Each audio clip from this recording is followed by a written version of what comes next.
You're listening to The Art of Imperfect Adulting. I'm your host, Amy Stone. Here, I share stories from real people navigating the adventure that I call adulting. Are you ready? Me too. Let's do this. Hello, friends. In this episode, I'm going to introduce you to Erin K. Courtney.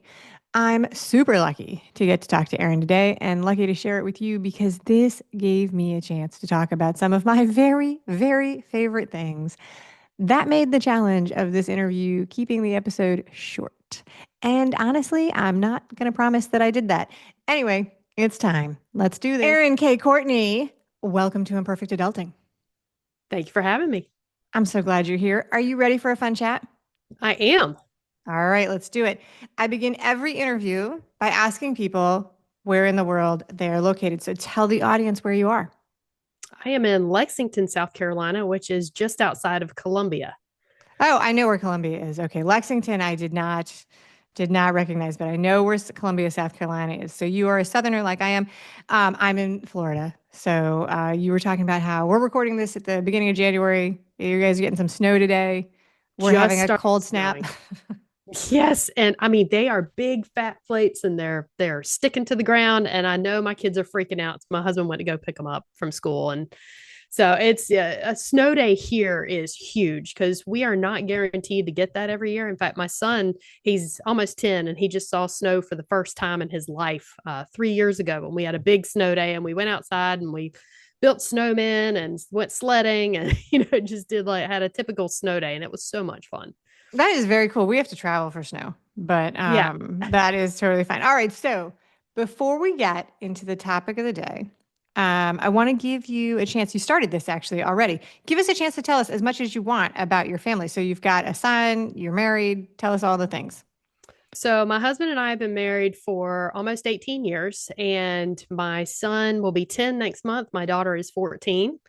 And so I was 30 whenever I had my daughter and almost 35 whenever I had my son. I just barely missed that. What is it? The geriatric. Oh, the geriatric pregnancy. One of the worst medical terms that could ever be coined. Oh my gosh, that's so funny. That's so funny. When I was in college, when I was graduating, I did some sort of goal setting, vision boarding type thing. That was, I don't even know. They asked us to make a list of the things that we wanted to do, right? And one of them was that if I had kids, I wanted to be before I was 30, and my daughter was born 2 days before my 30th birthday. So I nailed that. I nailed it. All right. So today we're going to talk about shifting from a fixed mindset to a growth mindset. Does that sound like fun? Yes. Oh, if you're watching the videos, you see Erin like nodding her head. She's like, is that what I wrote on the form? That is what you wrote. So fixed mindset and growth mindset actually remind me of corporate vocabulary from the early 2000s. I worked in a .com finance startup, and we used the words growth mindset about 100 times a day. So the words are super familiar, but also I'm going to admit they make me kind of want to barf a little bit the way that overused buzzwords that you've used a lot can do, right? But let's talk about what those words mean to you before we dive into what we're talking about. So growing up, I did not realize that I had a fixed mindset. And I read the book by Carol S. Dweck. Yeah, mindset. Yes. And that's when I realized I started reading through it. And it was like I just started having all these flashbacks of my entire life. So many times when I had just given up because I was like, I don't have a natural talent. I don't have a natural ability. I'm not smart enough. I'm not, enough. I'm not enough. And I'd given up so quickly, so easily, so many times in my life when I had the potential to go so much farther than what I ever did. And the only thing that ever held me back was my mind, my fixed mindset. Yeah. So when I realized that a couple of years ago, it was just like this lightning bolt hit me. And I was like, I have been holding myself back. Yeah. Life has been holding me back. I've been holding myself back. It's a great book. It's a great book. It is really definitely written. It's a business book. And one of the things that I love about that is that the coaching, transformational coaching, personal development world has taken that concept, adopted it, and run with it in the most amazing way. But if you read it, it works just like you're talking about. But know that she's going to be like your profit goals and your revenue goals. All right. So when you pitch this with the growth mindset, it wasn't actually about a business. It is that you're talking about fitness and you as a person running, to be exact. Okay, so when I wrote these questions, I didn't realize that you had figured it out for me about me, but I am a runner. I've been running since I was about 10 years old. And so my challenge today is to not have this interview last 7.5 hours. Um, I can talk about running and triathlon for hours and hours and hours. Me too. Yeah, that's the joke. Okay, that's the joke. It's like, hey, how do you know that somebody's run a marathon? Don't worry, they'll tell you. Yes. How do you know that somebody's done an Ironman? Don't worry, they'll tell you. The reason years and years ago, the reason I first started blogging was actually because it was a way for me to not annoy my husband talking to him about his training. And so I would sit down and write it out. And my brother would read it. And then one day a stranger read it. That's the actual story. And I was like, oh, wait. Someone knew. Who knew? So let's back up. Before you started running as a hobby, as a passion, as a thing, what was your life like? Like what were you doing? What did it look like? What were your days like? What were your other hobbies? So I grew up playing softball. Okay. And so the only running that I did was between the bases. It was just, very, very short sprints. Running any farther than that was pure torture because I hated it. I was not a fan. When I got into my early 20s, I started training in martial arts. So I went from one fast twitch muscle movement type of sport to another. And I picked up on it pretty quickly. It came naturally. I loved it. So I trained in martial arts for about 9 years in my early 20s to early 30s. Then I had kids Yep. and things kind of changed, but I ended up changing my career in my 30s. I had worked in real estate just doing administrative work. And I went and took a cake decorating class with my sister in law. My daughter was a baby, baked a cake for the first time in my life. I didn't grow up learning how to cook or anything like that. And so it just exploded this passion I never knew was there. Went to culinary school, changed careers, ended up working as a pastry chef in the food service industry. And so Very that nice. was a big transition, but I've been obsessed with food my whole life. And so I had to make some dietary changes because of some health issues. Ended up losing 50 pounds. And when I was almost 42, my husband's been a recreational runner on and off. He had run a few 5Ks here and there, but it was just something that was what he did for fitness. Whenever he exercised, he ran. And he's one of those freaks of nature where he could go like a year without running at all. And of course, I saw it as a freak of nature because I couldn't do Right. this. But he would go a year without running at all and then just go bust out 3 miles. Like it was nothing. Like he never missed a beat. And I'm sitting there going, what are you? How do you do Right. that? I'm sitting there, who does that? I can't do that. And so I'd started walking. I did like little short 30-minute workouts like beach body and things like that. Yeah. And I went walking in my neighborhood and I did a little bit of yoga, just kind of like some exercise just to help with my overall health because it made me feel better. But running was just not something that was on my radar because I had it in my head. It's like, I'm not a runner. Right. I wasn't able to run, when I was younger. I'm not going to be able to do that now. Like that's just not a possibility for me. And I had a really rough experience the first time I attempted to do a 5K with my nephew because I had been walking in my this is actually at the beginning of my book. And the experience was it was a lot of emotional turmoil because my inner voice just had me convinced that this was a mistake. I can't do this. I'm not built for this. And it was a train wreck, my first attempt at a 5K, and I couldn't do it. And I was in my early 30s. So I was like, well, that's it for running. Yeah. That's not.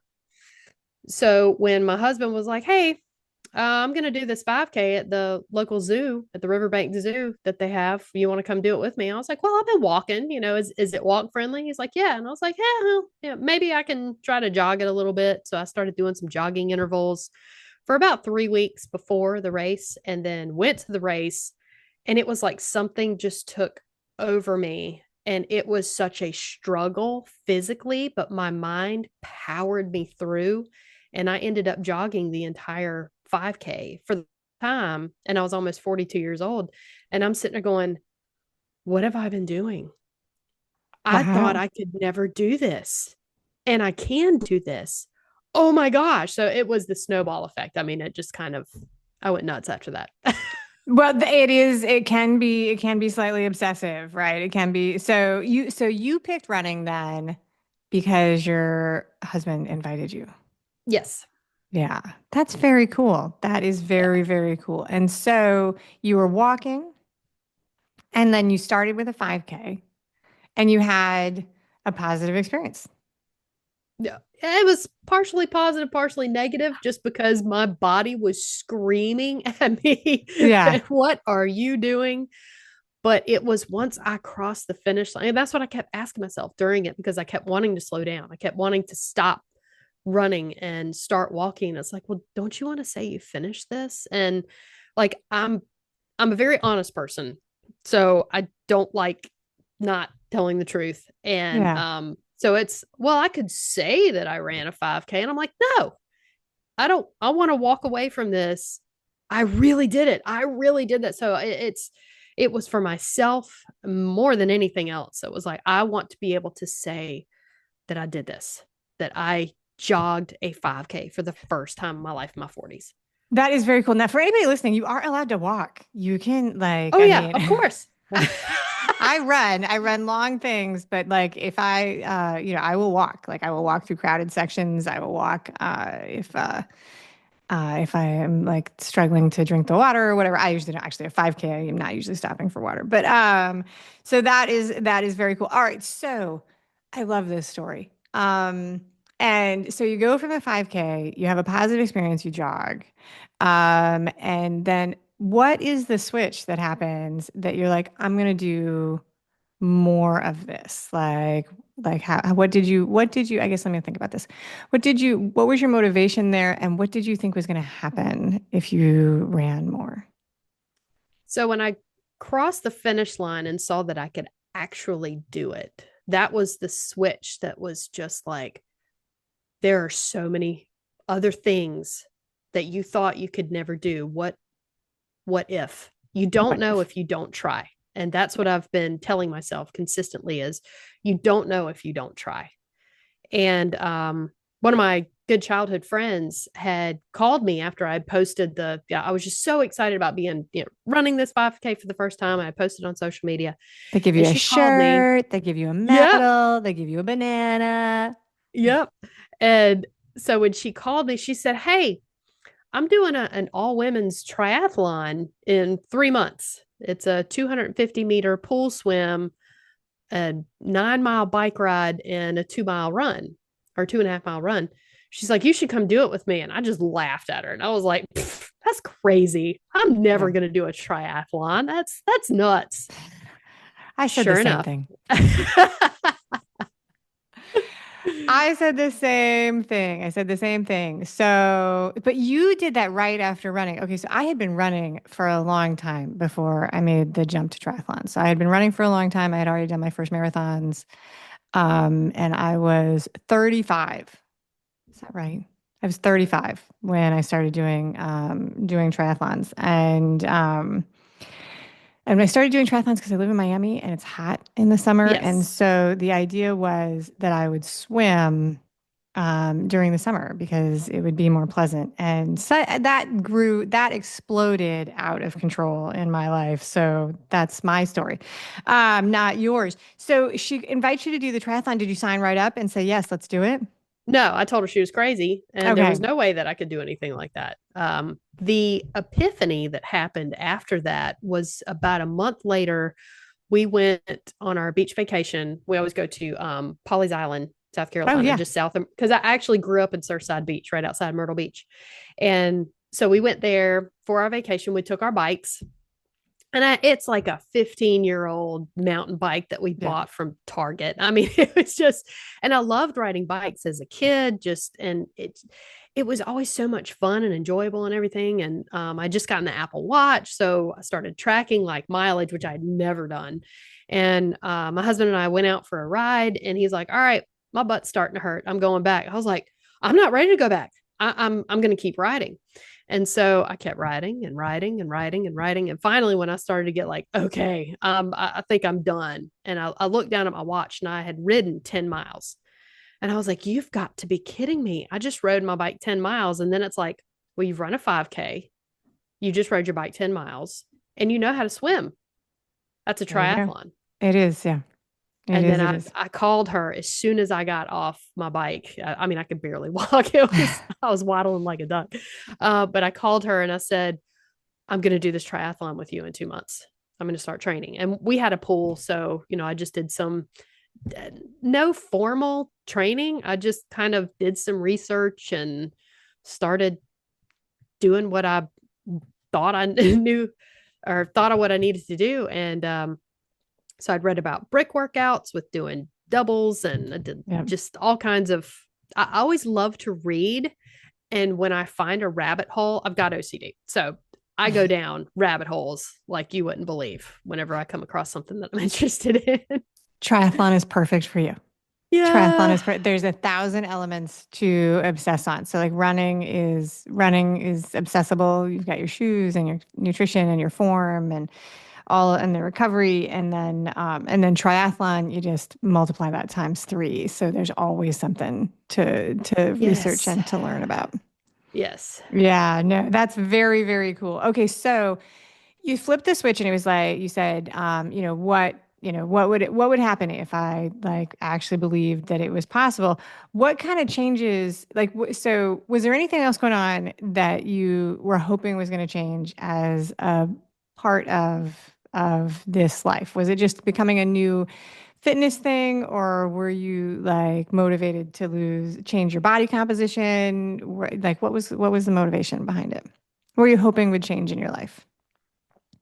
Well, like I said before, it was such a snowball effect of just starting that this has bled into every other aspect in my life.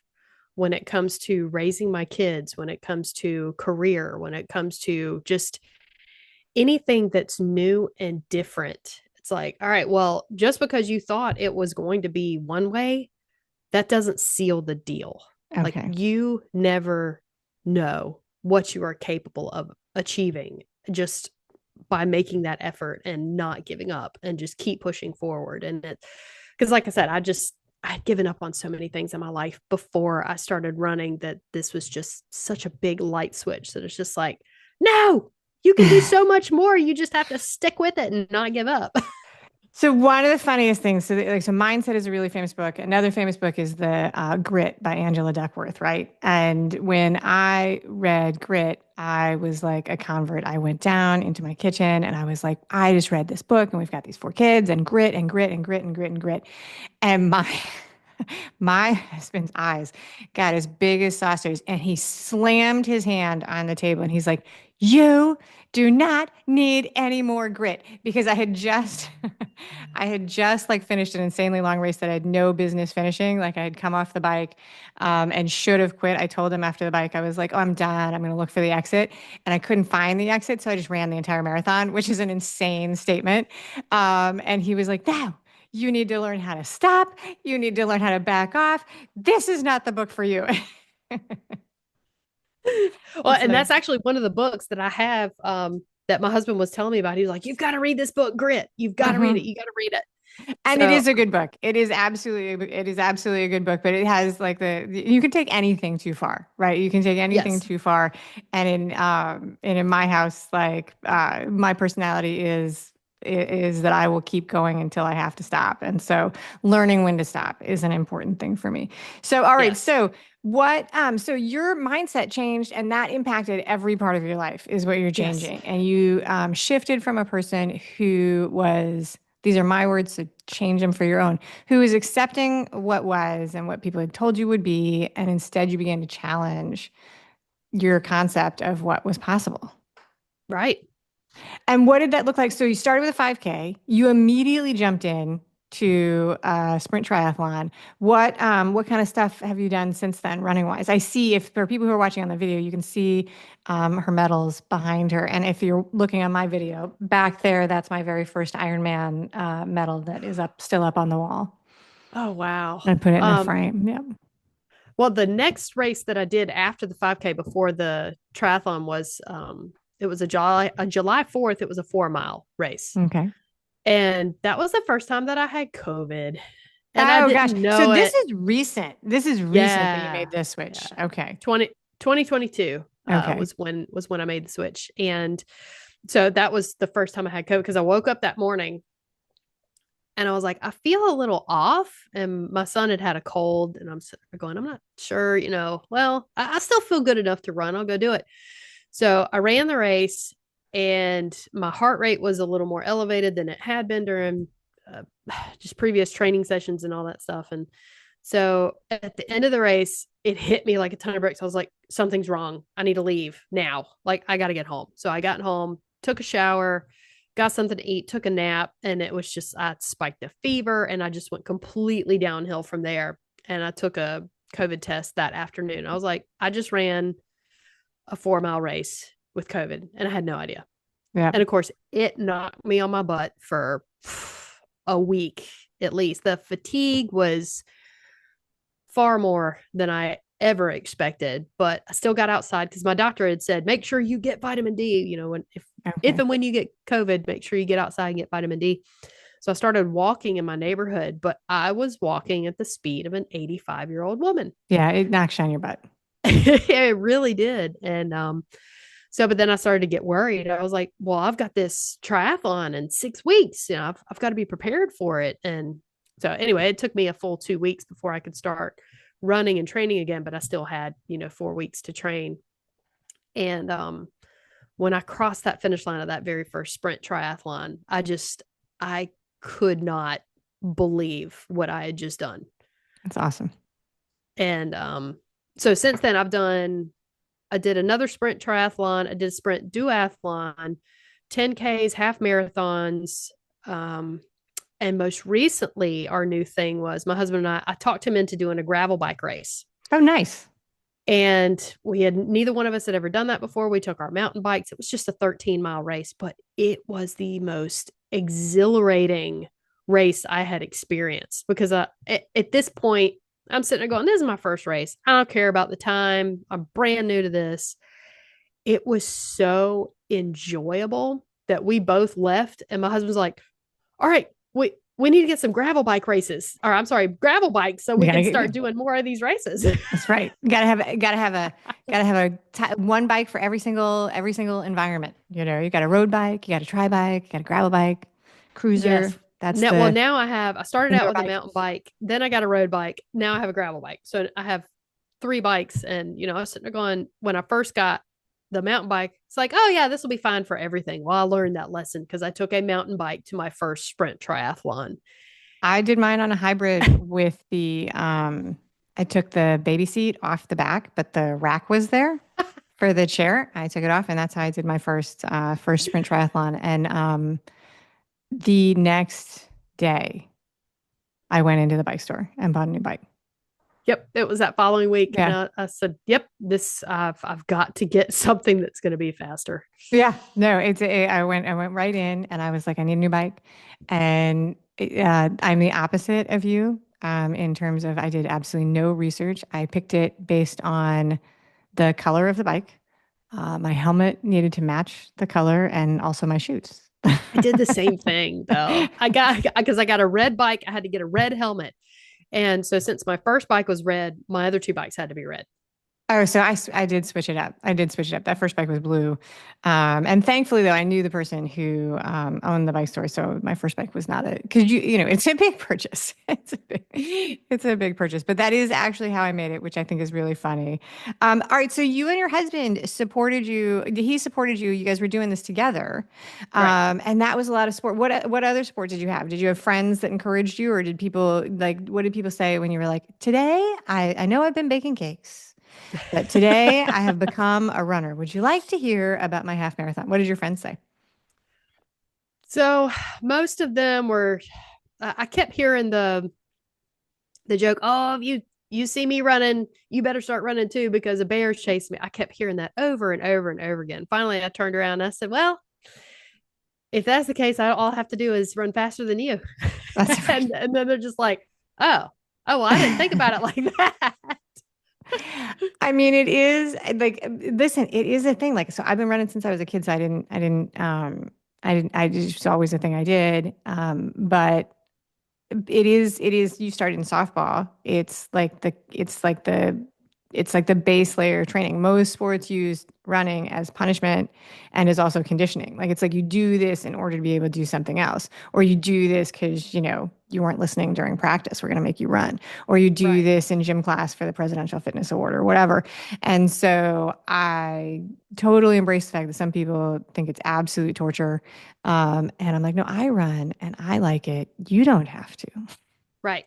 And I mean, that's how my family has been. My parents and brothers. My mom's very positive and supportive, but she's just like, oh, okay. She doesn't understand. I mean, she Mhm. walks and she does yoga, but she doesn't understand the running part. And then my dad, the excuses. So when he kept saying, "Oh well, I was never a good runner when I was a kid, so that could never work out for me," and I would always say, I used to think the same thing.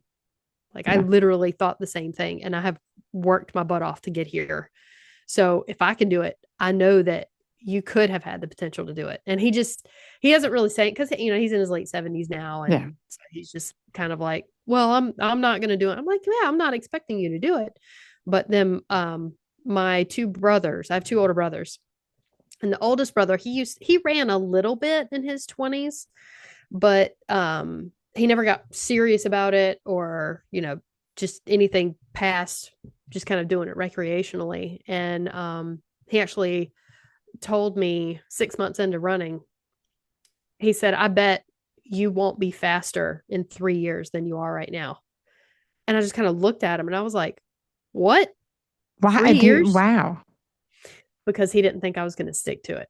Uh, that's not supportive at all. I need to give me his No. number. He and I need to have a conversation. Oh, so I put this in my phone. I was like, all right, I'm putting the date down. And the 3 year date is this October. And I've already reminded him of it several times. I'm like, I'm faster than I was 2.5 years ago. Right. And his son is turning 16 this month and he runs track and he'll come. And my son also runs, he does 5Ks with us too. And so I'll bring my nephew to come run with my son. They'll run together in these 5Ks with us. And my nephew even said to my brother, he was like, why would you make a long-term bet with a girl? You know you're going to lose. And I just looked at my brother and I said, your 15-year-old knows better. He said, That's yeah, funny. well, apparently I need to learn from him because I don't know any better. He said, are you sure that bet wasn't $10? And I'm like, no, it was $100 that you will owe me if I can run a 5K less than 34 minutes in October of 2025. I had a boss and he would say to people who would challenge me and he's like, listen, when will you learn not to challenge the person who runs 26 miles for fun? Like, this is not what you want to do. But, all right. So what kind of goals? So you had mixed support, but you kept going. I dragged none of the people in my family have caught on to my love of running. And I really, really did try. But my daughter actually brought people back from school and they were here over the holidays and they were like, oh my gosh, your mom is one of those people who gets up and runs on the holidays. And she's like, yeah, she used to make us go. Like, it was like, yeah, let's get up and go do the turkey trot. And now everybody opts out. They're like, we'll meet you for breakfast. But I used to take them and go. What are your future aspirations and goals with running and triathlon, my friend? So my big goal for this year is to run my first marathon. Which one did you pick? Um, so I'm thinking something keeps pulling me to Kiowa Island. Oh, yeah, yeah. That's supposed to be a great race. Yeah. Yeah, yeah. So I don't because I look at races probably almost every day. I'll go to runningintheusa.com and I look at all these different races at different locations and everything. I love destination races. My husband and I are actually doing the Defusky Island half marathon next weekend. I don't know where that is. So Defesky Island, where's that? That's obviously in South So, Carolina. right, it's between Savannah, Georgia, and Hilton Head, South Carolina. Okay. But Nice. it's an island that you can only get to by ferry. And the main mode of transportation on this island is golf carts. So it is such it's like stepping back 100 years in time. Yeah. Everything is just so simple. And because it's an And island, you know it's going to be right, flat. right, exactly. But I will say the mosquitoes during the summer are pretty brutal. But Yeah. we did this race last year and we loved it so much that we said, all right, we're going back. We're going to do this again this year. And so I'm going to do some, I'd like to focus more on running because it's been my biggest weakness so far Sure. this year. And that is what I would like to focus on the most. I'm still going to do some cross training and I'm going to throw in some sprint triathlons this year and some gravel bike races. But my big goal for this year is to run the Kiwa Island Marathon in Yeah. December. Awesome. I'd That's like to be ready fantastic. for it. And also making some dietary and nutritional changes to maximize my training and recovery and just all the things. All the things. No, all All the the things. things. Oh my God, that's so exciting. That's a very exciting goal. I love it. You have my full support. I will be cheering for you all of the way. I was listening to you list all of the things. It's like very clear to probably anybody listening, even people who don't have the desire to take this on as a hobby. Like it goes from being like, I'm just going to meet my friends for a 5K. For some people, it immediately goes to all the 5Ks, all the time, all the 10Ks, a couple half marathons, looking at the marathon. And then it just sort of spirals and becomes a lifestyle and an identity and and all of the things. So I love that. I love that. So my next question was going to be, have you considered triathlon? But yes, you have. You're all in. You're totally up there and you're going. Triathlon is great for cross training for runners because it does force you to do the cross training. Otherwise, we runners are like, cross what? That's a day off. That's a rest day. And that's exactly how I started out because it's just like, Yeah. wait a second. No. I want to run. I want to run. And last year I was diagnosed with osteoarthritis in my hips, and that's Okay. been causing some issues. And I know this one girl who stopped running because of her arthritis, and I'm just sitting there going, no, I don't. There's got to be something I can do. So I've been going down more rabbit holes with nutrition and making some tweaks and everything, and it's reducing the inflammation in my body, which has been helping tremendously. So um, I just I hope that it continues to go down that path of being, I don't want to say age gracefully. I want to say I don't age even know what that fiercely. means. Like I said this the other day somewhere. I was like, I don't even know what age gracefully means. So I'm 51, and my next round of goals is to do some marathons, and I'm going to try and accelerate it because there is going to be a day where I'm going to wake up and be like, no, I don't. This doesn't feel good, and I don't want to do it Yeah. anymore, right?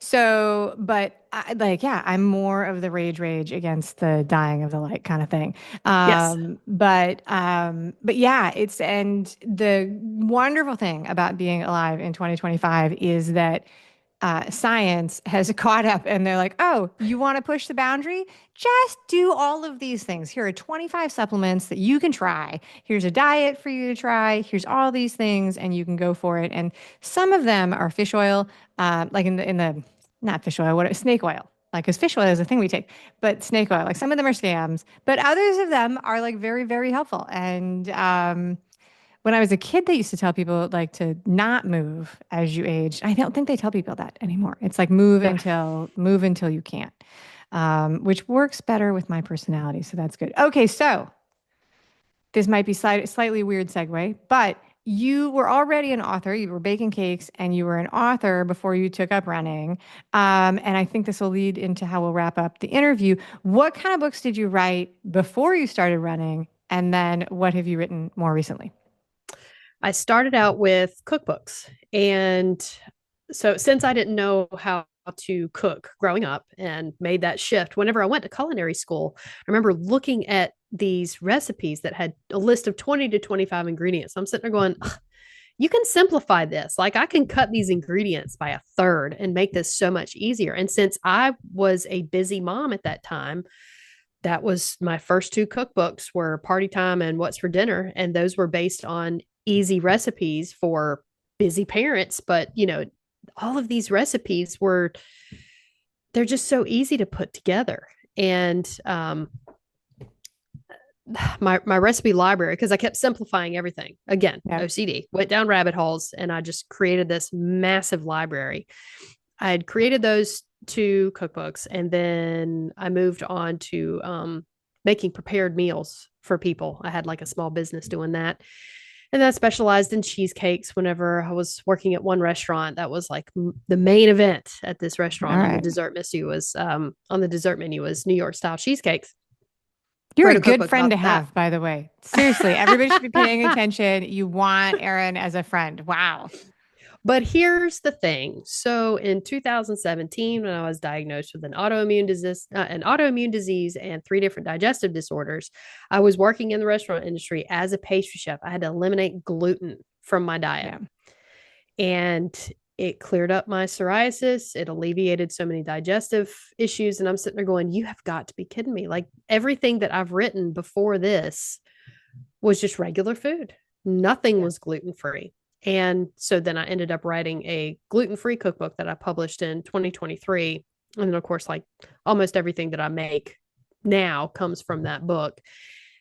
But it's starting to get a little more tweaked. It's starting to get a little bit healthier. And I don't know if you want me around if you don't like to eat healthy, because I've started tricking people into eating healthier foods than what they thought they were. I've gotten really good at hiding vegetables in Oh, in yeah, that's baked a, goods, and they have no idea.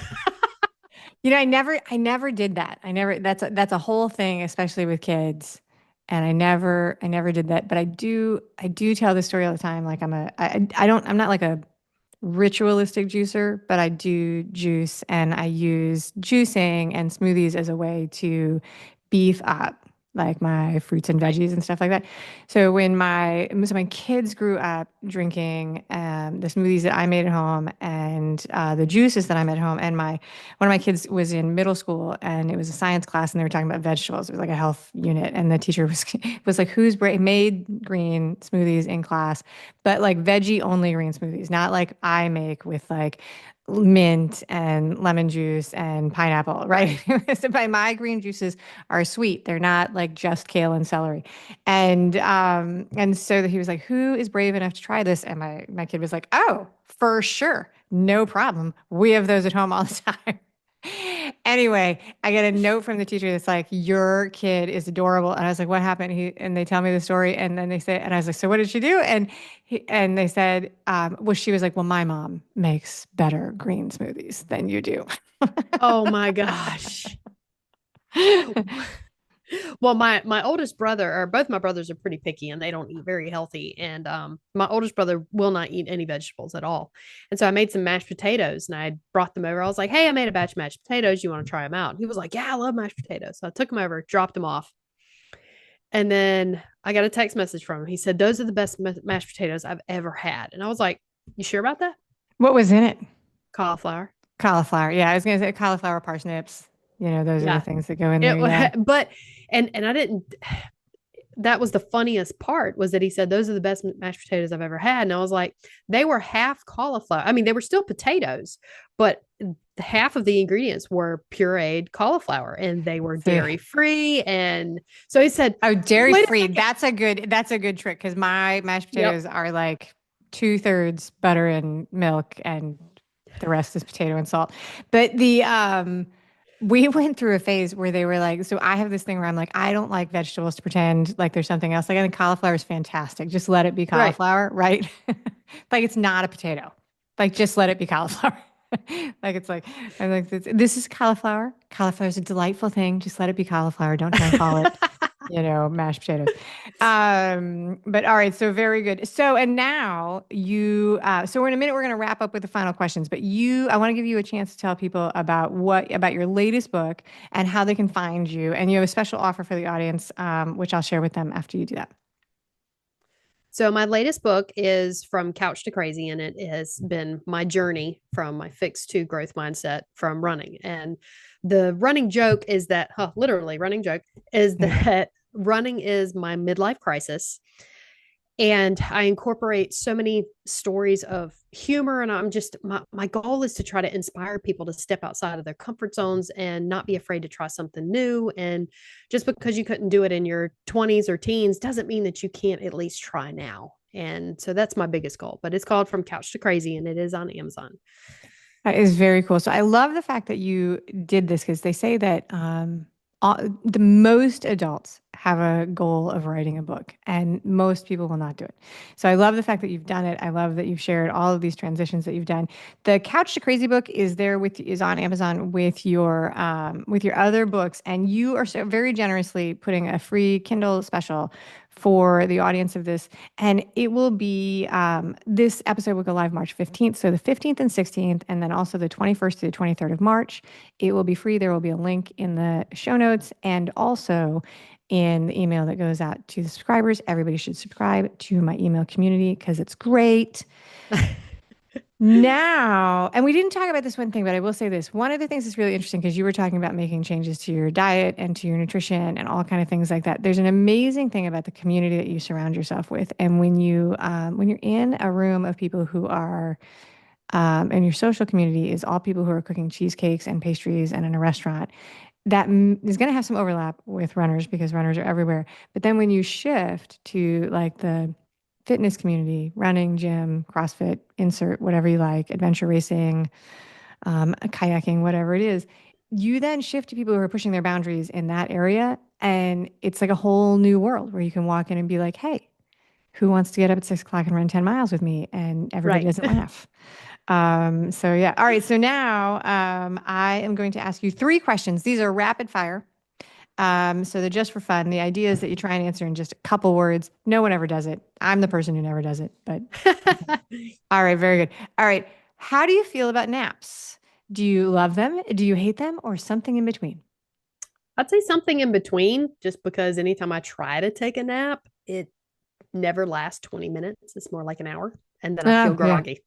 Yeah. So if I were able to take power naps, I would take them every day. How old are your kids? Remind me. Almost 10 and 14. Okay. I had a gap in the nap life of me when my kids were of the age where they were up all day long, so on and so forth. Now I'm very close to being an empty nester. I can go back to taking the post long run nap. It's like the greatest change in my life. Big fan. Big fan. Okay. Thinking back to you as a teenager in high school, what type of music did you listen to then? Oh gosh.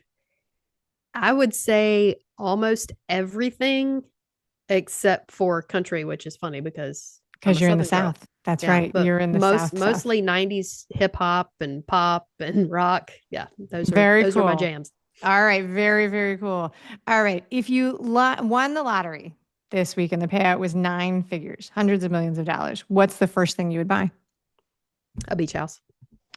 There was no pause there. No pause. Thought. You've got a plan. You may even have it picked out. I love it. All right. That's it, Erin K. Courtney, thank you for being such a great guest today. Well, thank you for having me, Amy. Thank you for listening today. I hope that you enjoy the show. And before I go, I want to encourage you to become a bigger part of the conversation. Obviously, subscribe wherever you're listening to the show.